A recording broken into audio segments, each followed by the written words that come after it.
Magandang gabi ho, Christians and non-Christians, Catholic and non-Catholics. Ito ang unang kong pagbibideo for this year 2026 January. I hope you will bear with me, and I hope you will be listening with my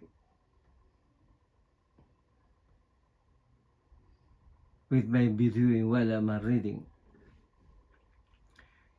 January 13, 1988. Lord, many blame you for being unjust. So they try to turn away from you, saying, if there is a God, if he is unjust. Flower to this I say, if you die, it is because of the evil that you have committed upon yourselves. It is the fruit of your apostasy. Repent, renounce your sins. Return to me, and I will forgive you. See, me as your Redeemer, your Consoler. I come to shine in this dark world of today as a light. My house is reigning in confusion and debates and self-interest in unholiness. Peter, why are my disciples dispersed in enmity? Hallowed by my hand, brother of mine, I love you for all in eternity. My sacred heart is wounded by thorns that have been driven into it by my own whom I love. I will show you my wounded heart. They are piercing my sacred heart all over again. My blood is gushing out. They are crucifying me. They are not sincere. My body aches with lack of love. My lips are parched with lack of love. I am thirsty, beloved. They have forgotten my ways. They have forgotten that I am humble, meek, and full of love. All I ask from you is love. Love one another as much as I love you. Why combat in my church? Why these disputes in my presence? Why this hatred? Why all these venomous statements? Where is their holiness? Why are they neglecting my garden? They are dispersing my lambs more than ever, and the few that remain will also vanish from the fold because they have deserted them.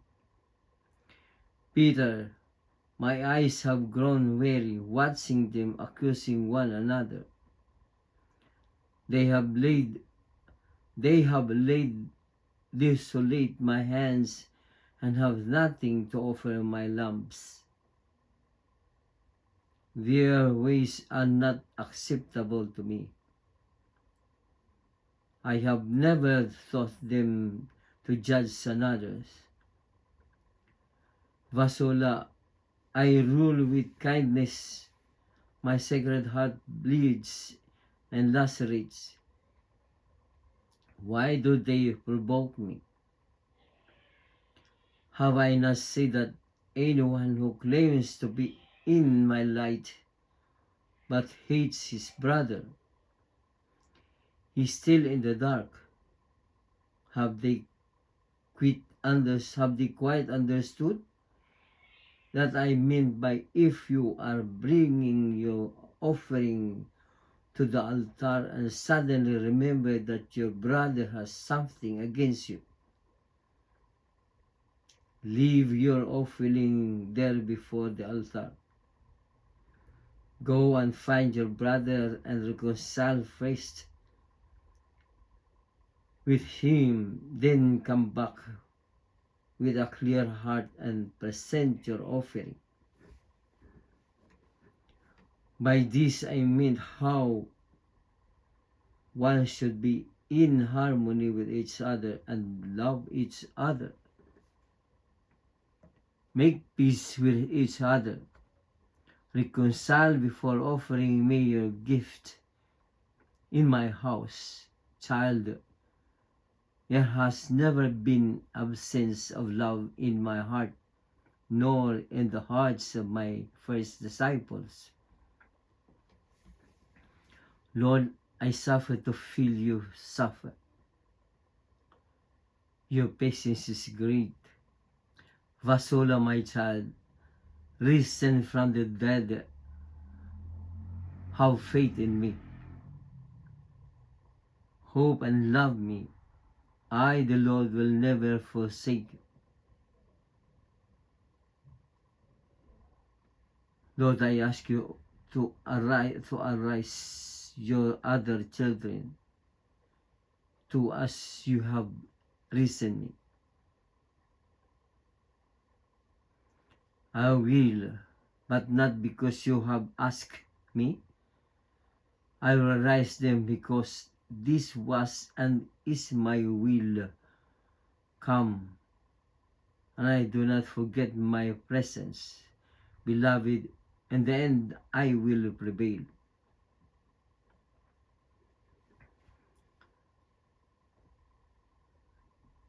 Dito pa rin po tayo sa Ito man, mensaheng ito ay naaayon pa rin ho tungkol sa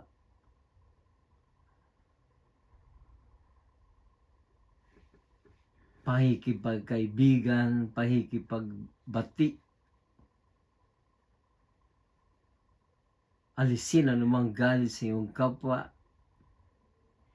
anumang ang galit mo sa iyong kapwa o anuman ang galit ng iyong kapwa sa iyo, ay baguhin na ang lahat. Sabagat hindi yun ang nagiging dahilan kung bakit galit na galit ang Panginoon Diyos sa ating lahat. Hindi tayo marunong magpatawad. Marunong naman siguro tayo magpatawad, kaya lang may mga tao talagang gumagawa pa rin ng hindi maganda sa atin o sa ibang kapwa. Kaya nagkakalito-lito, nawawala ng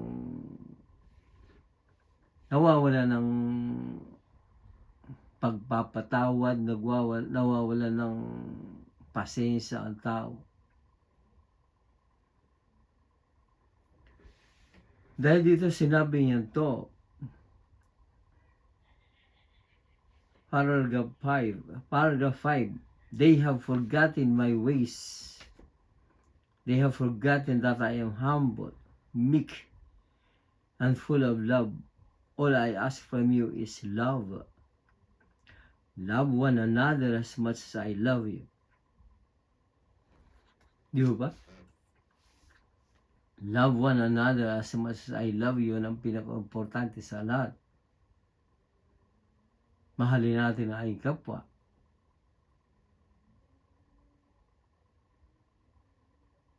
Kahit may ginawa siyang mali sa iyo, mahalin mo pa rin siya, mahalin pa rin natin. Pero pag matindi mo talaga ang ginawa sa iyo,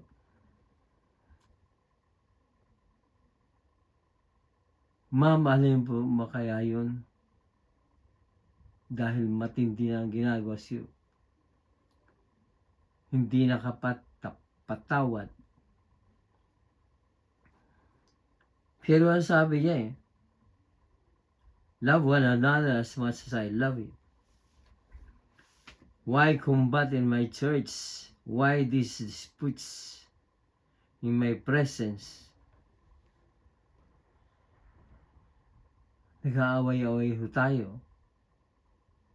Hindi lamang ho ang personal na tao, hindi lamang kapwa-tao natin. Pumapasok na rin ho dito ang iba-ibang bansa. Dahil may ibang bansa na gustong kami isang bansa.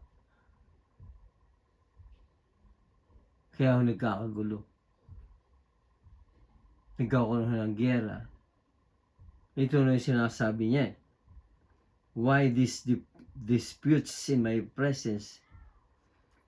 Ibig sabihin, nakikita niya ho. Nakikita ng Panginoon Diyos ang bawat kilos natin, ang bawat ginagawa natin sa sarili. Sa ating kapwa-tao, sa ating kapwa-bansa, ng ibang bansa ay gustong angkinin ang isang bansa na mahina as gustong kanyahin sa kanyang harapan. Hindi yun natin nakikita, pero tayo nakikita ng Diyos. Hindi naman natutulog ang Diyos eh.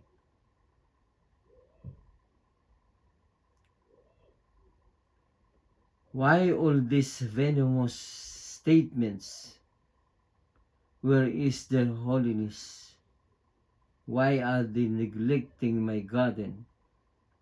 They are dispersing my lambs more than ever, and the few that remain will all vanish from the fold, because they are deserted them.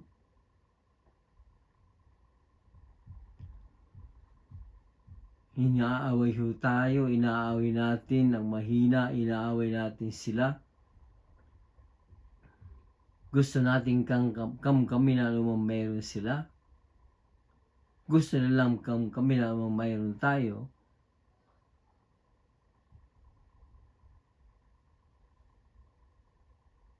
Yun ho ang ibig sabihin ng Diyos.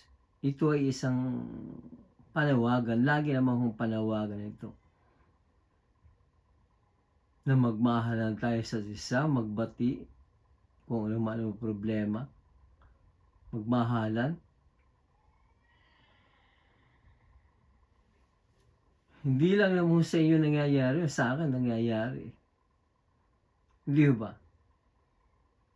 Wala namang hindi binubuli, wala namang hindi inaapi. Masaya yung nakakabuli, masaya yung nakaapi. Tayo, yung mga nabubuli, yung naapi, sumasama ang loob.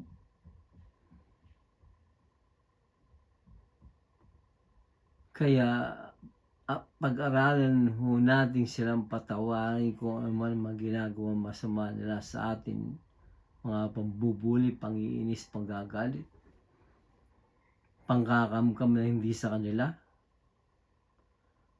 Huwag na natin gagawin yun, dahil labag ho sa Diyos ang lahat. Ito ay isang matinding panawagan. Nasisimula pa yung nakaraan kong mga ginawa ng content ay panawagan pa rin ho. Dahil hindi na tatapos eh. Ang araw, ang bawat araw na lumilipas, may nagaganap. Kaya wala akong katapusan ng pagsusumamo panawagan ng Diyos ang mga mapangyan sa lahat na tayo ay magmahala sa isa't isa. Magbati-bati tayo. Huwag natin angkinan hindi sa atin, o huwag nilang angkinan hindi sa kanila. Yun ang tamang salita. Dahil nagkakaroon tayo sa sama ng loob dahil inaangkin na lang sa atin. Nagkakaroon din sila sa sama ng loob sa atin dahil inaangkin natin ang sa kanila. Vice versa lang yan. Isipin natin kung anong pinakamaganda. Pero dahil sa ito ay mga panawagan,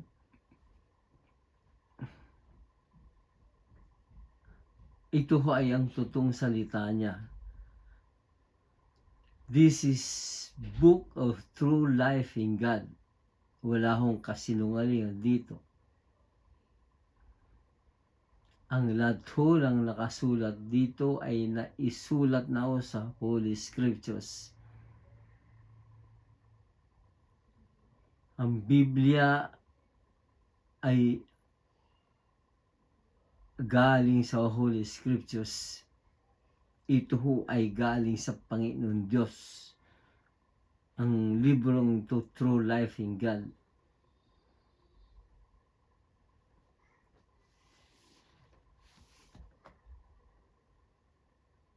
By this I meant how one should be in harmony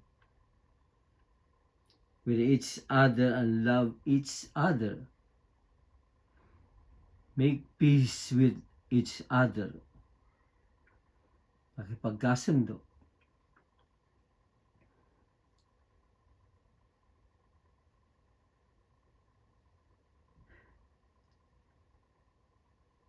Mapagbati-bati. Diba? Dahil wala man hong magagawa eh. Yun ang nagdadala sa atin ng matinding kasalanan. Isa sa mga nagdadala sa atin ng matinding kasalanan. Dahil nakakalimutan natin ang sarili, nakakalimot tayo sa ating kapwa. O di kaya naman nakakalimot tayo by Diyos amang mapangyarihan sa lahat. Na hindi natin alam lahat ng ginagawa natin, lahat ng sinasabi natin, lahat ng iniisip natin ay alam niya. Wala akong hindi alam ang Diyos. Wala akong makakaligtas sa Kanya.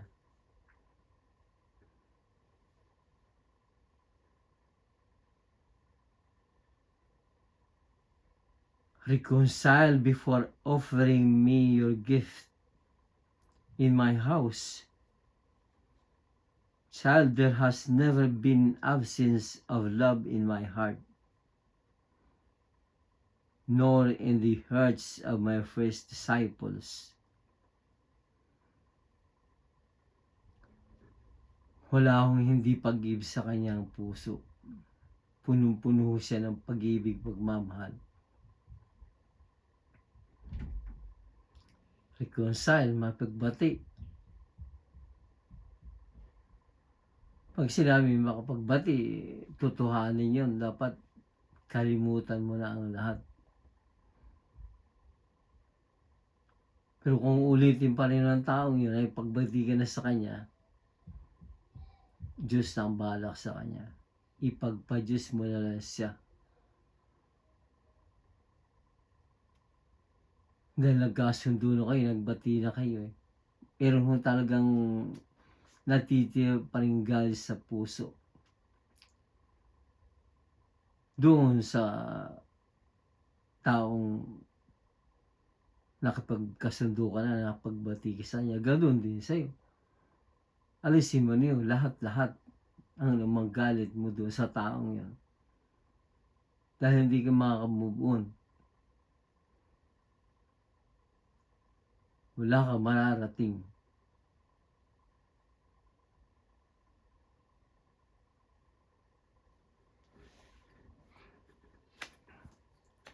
Kaibigan,